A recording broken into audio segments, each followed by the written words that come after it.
I'm Rachel Bomberger with Erdman's Publishing, and I'm here today with Roger Olson and Christian Collins Winn. Welcome. Thank you. It's good to be here. Let's start by you telling me just a little bit about yourselves. Okay. Well, I'm Roger Olson, and I teach at Baylor University at Truett Seminary, which is part of Baylor University. And I used to teach at Bethel College, where Christian teaches. In fact, he kind of took my position there after I left. There was someone between us, I think. But anyway, and I live in Texas. And Christian? Yes, my name is Christian Collins Winn, and I teach historical theology at Bethel University. I'm originally from North Carolina, but I live in Minnesota now, so I've gotten used to the weather, I think, after 10 years. All right. Can you tell me a little bit about this new book?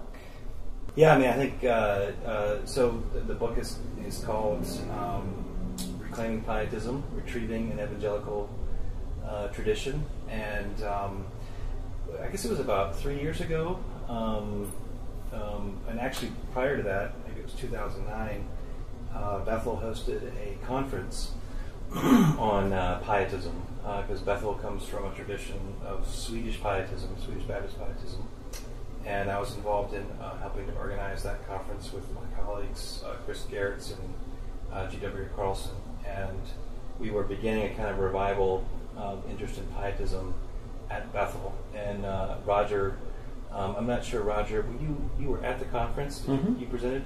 I gave a plenary lecture. Yeah, that's right. And so we sort of started to, I guess at that point, kind of shared interest in pietism, and then Roger's the one that came up with the idea of actually writing this book. So I've had an interest in pietism for a lot of years, and primarily because I grew up pietist in a church, in a home where pietism was a good and positive term and concept. And then when I got into seminary, I began to hear it used in a negative way. And then throughout my adult life, I've heard it used negatively many times by many people, in fact, rarely positively. Mm-hmm. And so for a long time, I've wanted to sort of reinvest the term pietism with its original positive meaning and retrieve the term as something good, and also kind of breathe new life into the movement, or at least the ethos of pietism, which is heartfelt Christianity. So why do you think that pietism has come to be such a negative concept, both in popular, ideology and also in the scholarly world?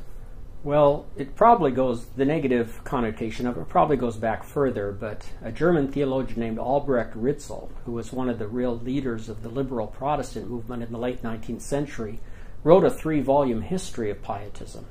And he was very negative toward pietism, and so he didn't help its reputation any at all. But I don't know where the popular negativity of the term comes from. I doubt it's from Ritzel, but just over the years it's kind of developed, like many good terms, get used in a negative way.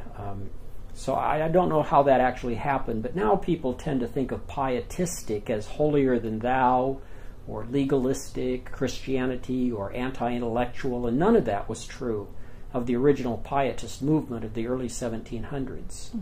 So we want to go back and talk about how the movement began, what its ethos was, and show that it's still alive in a very positive way today, even where people don't recognize it as pietism. Yeah. I think you say something that in the book about how bad pietism over the years has sort of ruined its reputation, and yet good pietism is something that we don't want to lose. Right. What would you say is the nature of good pietism? What are you trying to reclaim? Well, I tend to think of pietism in terms of the good as a kind of complex of what I would call transformational Christianity, right? So this sense that the early Christian documents, right, the New Testament, are all operating with this assumption that Jesus lives, and that there's been some sort of encounter, and that encounter between the community and the person does not leave the person unchanged. Right, they're transformed, they're changed, and there's this relationship that's developing, and so pietism begins effectively as a kind of renewal movement, basically, and probably one of the reasons why it kind of falls into disfavor is it begins as a renewal movement. It begins outside of the established institutions. over time, its argument, its way of conceiving the Christian faith gets traction, and it comes to power. And when it comes to power, perhaps that's when sort of the bad forms of pietism, right, it becomes institutionalized effectively. So the transformational piece begins, though, with this kind of interaction with the living Christ, and the pietist is very interested in the fact that they've experienced this thing called the new birth, and this new birth means that they've been changed. And the way that I see sort of this becoming a complex is they ask themselves, if I can be different, why can't the church be different? And if the church can be different, why can't the world be different? And so the pietist ethos is effectively attempting to work out faithfully what that would mean in different kinds of settings, whether they're ecclesial or social. Now, would you two both consider yourselves pietists? And is that something that is a lifelong thing or a recent thing? How, if you are pietists, how did you come to it? Yeah, I don't have any qualms about calling myself a pietist, although I hope when I do that, people will sit and listen for a few minutes so I can explain what I mean, because it often means something different to me than it does to them. So the book is partly to be able to say to people, well, if you're interested, read my book, or at least give them kind of a nutshell description of good pietism. But I do call myself a pietist without any hesitation. And where I used to teach, where Christian teaches now, comes out of the pietist tradition and is sort of retrieving its pietist heritage and background in a good way. And that began to happen while I was still teaching there. And the seminary where I teach now, though we don't necessarily use the word pietist, we are pietistic in that we require all of our students to participate in weekly covenant groups. Mm-hmm. And so there's a strong emphasis on spiritual formation. And I would call that in and of itself pietistic. I think so. And what about you, Christian? Yeah, I guess I would consider myself a pietist of a certain kind. I would have the same kind of, I guess, I don't know if it's qualms or concerns. It's sort of like labels in general. You want to make sure that people understand what it is that you're using this term, what it means, and what it means to them, and what it means to you. And so, but I've been deeply shaped, particularly by a certain kind of pietism, notably coming out of the Württemberg tradition and the Blumhardts, who are very significant figures for me. And they are sort of oriented around a living eschatology, kind of a hope, a kind of hope-filled orientation, and so yeah, I would consider myself a pietist of that type. Now, who do you hope will read the book, and what do you hope they take away from it? Well, we hope everyone reads it, of course. Of course. You want it to be a bestseller. But the audience, the first audience, is fellow evangelicals who may not be aware of the influence of pietism on evangelicalism.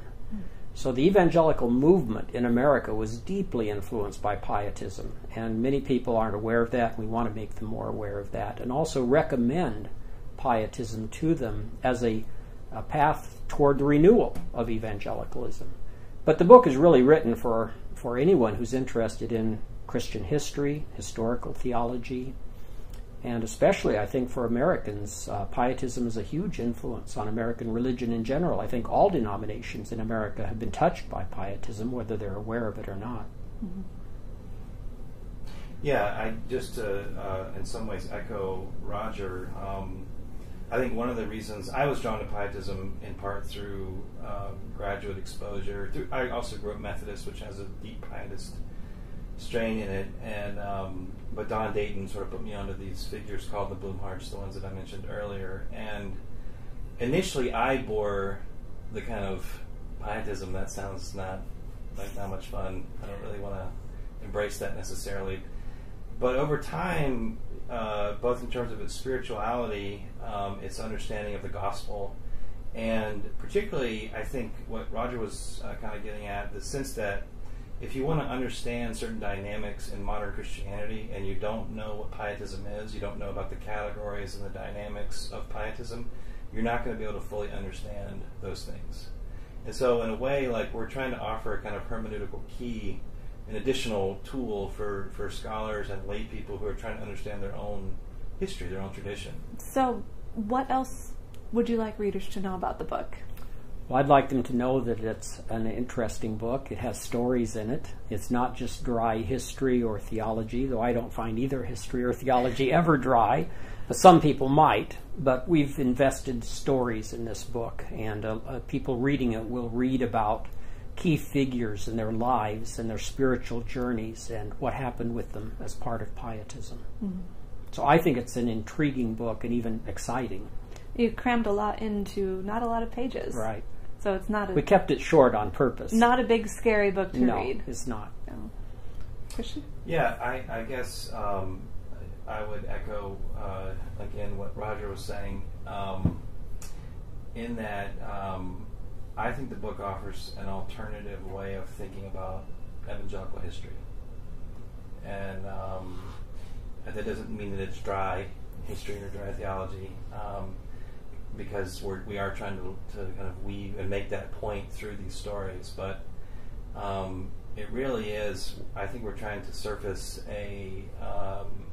maybe a genetic part of people's identity that they don't always know, or they don't have the categories by which to express that. And I think because of that, the book has the potential to be very useful in churches, and certainly, you know, for individuals in classrooms and things like that, you would have that. But whenever you're trying to help people, not just do intellectual work, but actually think about who they are and how they understand themselves and why they fit or don't fit in certain kinds of contexts, it feels like you're doing holy work, you know. So there's something about this book.